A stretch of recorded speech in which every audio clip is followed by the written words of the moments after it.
दक्षता अभ्यास 9 का पहला सवाल, नीचे दिए गए चित्रों को देखकर एकांतर कोणों के युग्म ज्ञात कीजिए। अब देखिए एकांतर, ये जो है हमारी यल और यम, ये समांतर रेखा है और ये हमारी एकांतर रेखा है। सॉरी, यहाँ पर हमारी रेखाएं दी हैं ए बी और सी डी, ये समांतर रेखाएं हैं और ये हमारी पी एस जो है ये तिर्यक रेखा है। अब देखिए एकांतर, सबसे पहली बात तो एकांतर होता क्या है।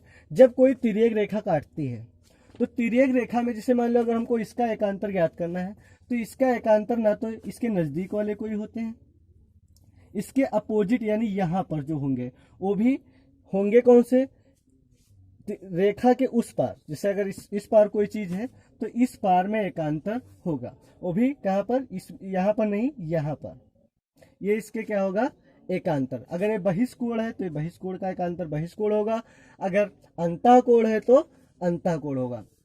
तो देखते हैं सबसे पहले हम, अब यहाँ पर मान लेते हैं, सबसे पहले बहिष्कोण ले लेते हैं। तो सबसे पहले बहिष्कोण कौन सा है, ये वाला। तो इसका नाम क्यू नहीं होगा, क्योंकि ये क्यू जो है ये चारों बिंदु के लिए है, यहाँ पर भी ये क्यू लिया जाएगा। तो हम सबसे पहले लिखेंगे P Q B, P Q B. इसमें मतलब ये कह रहा है ये रेखा यानी ये कोण, तो ये कोण जो होगा किसके समांतर होगा, तो रेखा के इधर तो कोई नहीं होगा और ना तो ये मतलब नजदीक में होता है, कहाँ होता है, अपोजिट में होता है। तो अपोजिट में ये भी नहीं होगा, बहिष्कोण का बहिष्कोण ही होगा। देखिए रेखा के इधर तो बिल्कुल कतई नहीं होगा, जिधर होता है उधर नहीं होता, बिल्कुल अपोजिट में होता है और ना तो नजदीक में बिल्कुल होता है, जॉइंट नहीं होता है। अब यहाँ पर आएंगे, रेखा के इधर होगा, किधर होगा, इधर। अगर बहिष्कोण है तो उसका बहिष्कोण, तो बहिष्कोण ये वाला, तो इसका नाम क्या ले लेंगे, S R C, S R C, चाहे सी आर एस कह दीजिए। ये कोण हो गया हमारा पहला। अब बहिष्कोण वाला एक तो ये हो गया, अब दूसरा बहिष्कोण है ये वाला, तो इसका नाम क्या होगा, ए क्यू पी, ए क्यू पी, ए क्यू पी। तो अब इसके समान एकांतर कोण कौन होगा, ये तो चारों होंगे नहीं। पहली बात तो अपोजिट होता है, रेखा के विपरीत होता है, और यहाँ पर होगा ये वाला, इसका बहिष्कोण ये वाला। तो इसका नाम होगा एस आर डी कह दीजिए या डी आर एस कह दीजिए, D R S, D R S. ये हमारे दो बहिष्कोणों का हो गया। अब बात करते हैं अंतःकोणों का। तो अंतःकोण ये जो ये वाला है, ये वाला, तो इसके एकांतर कौन होगा, ये तो होगा नहीं ना, ये वाला होगा, इसके विपरीत यानी ये इस रेखा के विपरीत। तो यहाँ पर यानी इसका नाम होगा B Q R, B Q R, और किसके बराबर होगा, इसके बराबर होगा, ये विपरीत है, तो इसका नाम होगा S R Q, sorry C R Q, C R Q, C R Q. अब बात करते हैं, ये हो गया।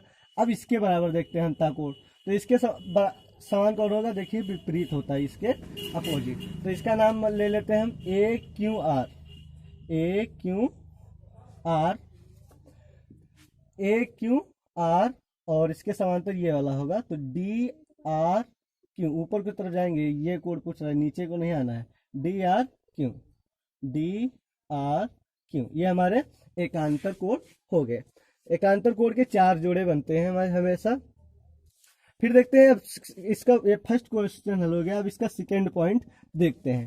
तो देखिए इसमें एकांतर कौन होगा, देखिए इस 4 के एकांतर कौन होगा, 1 वाला, और 2 के एकांतर कौन होगा, 3 वाला। क्योंकि ये एक तिर्यक रेखा है तो 4 के, ये तो नजदीक वाला होगा नहीं, और ये रेखा के इसी पार है, ये यानी ये वाला होगा। तो जब हम इसको लिखेंगे तो देखिए कोण 4 जो है, तो सबसे पहले तो कोण 4 जो है, तो उसको हम लिखेंगे बी ए सी, बी ए सी, यानी कोण 4 हो गया। और ये किसके मतलब एकांतर है, 1 के, तो 1 चाहे ए सी डी कह दीजिए, ए सी डी, ये हो गया हमारा।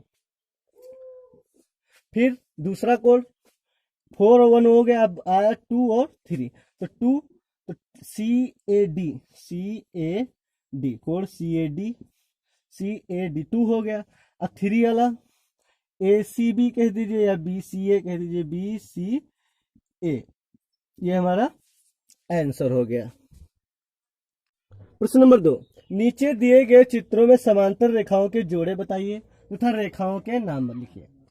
तो देखिए जो ए बी और ई डी है रेखा, ई बी और ई डी, देखिए ये 30 30 अंश की दिया है, तो इसका मतलब ये दोनों समांतर रेखा है और ये जो BC है तिर्यक रेखा है। तो लिखेंगे AB समांतर है ED के, EB और ED क्या है, समांतर है।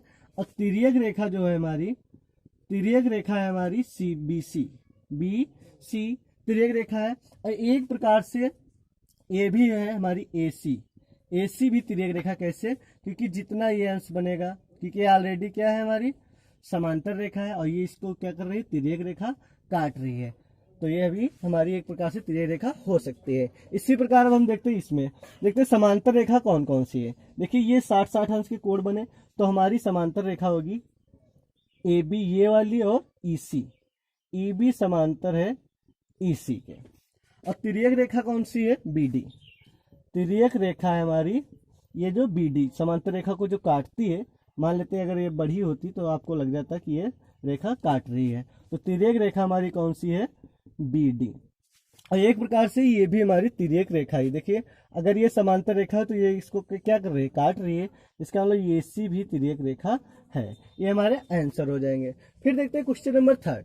नीचे दिए गए चित्र में तिर्यक रेखा द्वारा समांतर रेखाओं पर बने अंतःकोणों को बताइए। तो समांतर रेखाएं कौन सी हैं हमारी, ये वाली FD और BG, ये हमारी समांतर रेखा है। ये कह रहा है अंतःकोणों को बताएं। तो अंतःकोण कौन से हैं, 1 1 2 3 4, ये 4 अंतःकोण है, यानी अंदर कोण है और बाकी सब बहिष्कोण है। तो देखिए ऐसे हम लिख सकते थे BCED लिखा, जैसे मान लो D लिख दिया तो D, ये तो क्लियर नहीं हो रहा कि ये वाला है कि ये वाला है।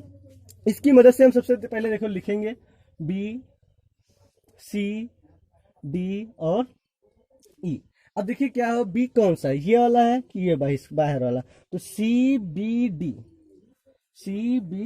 यानी पहला कोण ये हो गया, ठीक। CBD अगर अंदर आएंगे तो ये वाला। फिर यहाँ पर C कह रहा है इसको, तो देखिए इसमें क्या है BC, अगर या बाहर को चले जाते हैं EC तो अलग है। BCF यानी BCF इधर को आना यानी ये कोण। तो E है ये BCE, ये कोण हो गया। फिर तीसरा कोण है D। तो D देखिए ये है, तो D एक तो इधर से आ रहा है ADE, तो ये बाहर वाला तो हमको लेना नहीं, हमको लेना है अंदर वाला। तो BDE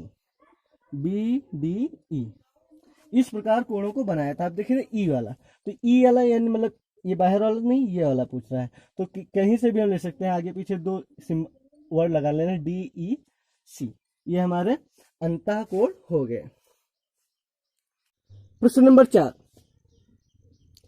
यहां दिए गए चित्र को देखकर हमको बताना है संगत कोणों के जोड़े कौन कौन से हैं। तो देखिए संगत कोण कौन सा है, 1 और 2 संगत कोण है। तो यहाँ पर लिख देंगे कोण 1 और कोण 2, ये हमारा संगत कोण है। और कौन सा है, 3 और 5, यानी कोण 3 और कोण 5, ये हमारा संगत कोण है।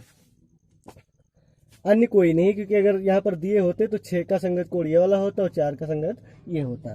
फिर अब कह रहा है अगले सवाल में, तिर्यक रेखा के एक ओर बने अंतःकोणों के जोड़े कौन कौन से हैं। तो अंतःकोण क्या होता है, जो अंदर कोण होते हैं ये बहिष्कोण है। ये अंतःकोण कौन कौन से हैं, ये यानी समांतर रेखा के अंदर है, 3 2 4, यानी कोण 3 कोण 2 और कोण 4, ये हमारे अंतःकोणों के जोड़े हैं। फिर कह रहा है एकांतर कोणों के जोड़े कौन कौन से। अब एकांतर क्या होता है, देखिए ये बहिष्कोण है, बहिष्कोण का ये तो एकांतर नहीं होगा, ये 2 संगत है। पहली बात तो रेखा की एक तरफ होगा ही नहीं, इसके विपरीत होगा रेखा के। तो रेखा के विपरीत कौन सा होगा, बहिष्कोण का एकांतर कोण बहिष्कोण ही होता है। तो 1 का बहिष्कोण 6, यानी कोण 1 का बहिष्कोण कोण 6। अन्य देखते हैं, ये कोण 3, देखिए ये अंतःकोण है, अंतःकोण 3 2, यानी 3 का विपरीत कौन सा होगा, 4, यानी रेखा के इस पार, तो यानी कोण 3 और कोण 4। अन्य कोई है एकांतर, इसके एकांतर तो ये हो गया, 3 का एकांतर 4 हो गया, 2 का एकांतर है ही नहीं, 5 का एकांतर भी यहाँ पर नहीं दिया हुआ है। तो ये हमारे आंसर हो गए। प्रश्न नंबर 5, यह 2 समांतर रेखाओं में, यानी कोई 2 समांतर रेखाएं हो, रेखा यानी एक तिर्यक रेखा काटे, तो निम्नलिखित कथनों में सही कथन को छाटिए, यानी सही गलत हमको बताना है। तो देखिए एकांतर कोणों के 2 जोड़े होते हैं, बनते हैं, हाँ देखिए ये दो समांतर रेखाओं को कोई एक तिर्यक रेखा काटे, ये समांतर रेखा हुआ है, तो कह रहा है एकांतर कोणों के दो जोड़े बनते हैं। हाँ देखिए बनते तो ऐसे चार है, बनते कितने हैं? चार। देखिए इसका एकांतर होता है एक, यानी पहला जोड़ा ये हो गया, इसका एकांतर होता है ये, तो जोड़ा कितने हो गए? दो जोड़े हो गए हमारे। देखिए इसका एकांतर ये वाला, इसका एकांतर ये वाला, जोड़ा कितने हो गए? दो। तो यहाँ पर दो दो जोड़े बनते हैं, एक अंतः, दो अंतः बनते हैं, दो ये बहिष है, और इसका जोड़ा होगा ये वाला, और इसका जोड़ा होगा ये वाला। तो हमारा आंसर होगा हाँ। फिर कह रहा प्रत्येक अंतः कोण के लिए एक संगत कोण होता है। देखिए अंतः कोण होते कितने? चार, एक दो तीन चार, ये अंतः कोण हुए। तो प्रत्येक अंतः कोण का संगत कोण होता है हाँ, क्योंकि देखिए इसका अंतः कोण ये वाला होगा, इसका अंतः कोण ये वाला, इसका अंतः कोण ये, इसका अंतः कोण ये। तो हमारा एक आंसर होगा इसका हाँ। फिर कह रहा संगत कोण सदैव बराबर होते हैं।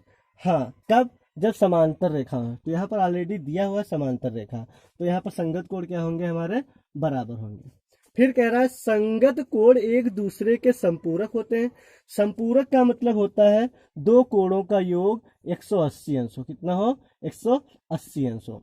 तो कह रहा है संगत कोण एक दूसरे के संपूरक होते हैं? नहीं, क्योंकि ये जरूरी नहीं है कि इन दो संगत कोणों का योग 180 हो, क्योंकि अगर ये 60 है तो ये भी 60 होगा, लेकिन ये जो नहीं कि इसका योग 180 हो, जरूरी नहीं है। यानी ये हमारा आंसर क्या होगा? नहीं। फिर कह रहा है एकांतर कोण सदैव बराबर होते हैं। जब समांतर रेखा है कह रहा है, तो इसका एकांतर कोण ये होगा, तो ये क्या होगा? सदैव बराबर होगा, यानी आंसर होगा इसका हाँ। ये हमारा आंसर हो जाएगा। प्रश्न नंबर 6, नीचे दिए गए चित्र में क्यू आर एस कितना होगा? क्यू आर एस यानी ये हमसे पूछ रहा है, और ये ऑलरेडी इसमें 30 अंश दिया हुआ है। तो क्यू आर एस कितना होगा? जबकि दिया है पी क्यू है समांतर आर एस के। अगर पी क्यू आर एस समांतर है तो ये हमारा एकांतर कोण होगा। क्या होगा? एकांतर कोण होगा, यानी ये इसके यहाँ पर विपरीत में है, और मतलब ये तिर्यक रेखा के विपरीत साइड में है। तो हमारा कोण क्यू आर एस यानी क्यू आर एस कितना होगा? 30 अंश होगा। फिर क्वेश्चन नंबर 7 कह रहा है 5.4 सेंटीमीटर का रेखाखंड खींचिए। आप पटरी से 5.4 सेंटीमीटर का रेखाखंड खींच लेंगे। फिर कह रहा है इससे 3.2 सेंटीमीटर की दूरी पर गुनिया और पटरी की सहायता से एक समांतर रेखा खींचिए। गुनिया देखो वो होती है जो बढ़ई के पास होती है, यानी यल के आकार का। तो यहाँ पर हम रखेंगे और 3.2 देख लेंगे, जहां पर होगा निशान लगा लेंगे और खींच देंगे। फिर कह रहा है इसके समांतर रेखा खींचे, तो इसके समांतर रेखा आप पटरी से खींच देंगे, इससे ये हमारा बन जाएगा। फिर कह रहा है क्वेश्चन नंबर 8, निम्नलिखित चित्र में दी गई समांतर रेखाओं के बीच की लंबिक दूरी गुनिया और पटरी की सहायता से ज्ञात करना। तो आप रखेंगे तो यहाँ पर आ जाएगा लगभग 3 सेंटीमीटर। दक्षता अभ्यास 9 द एंड।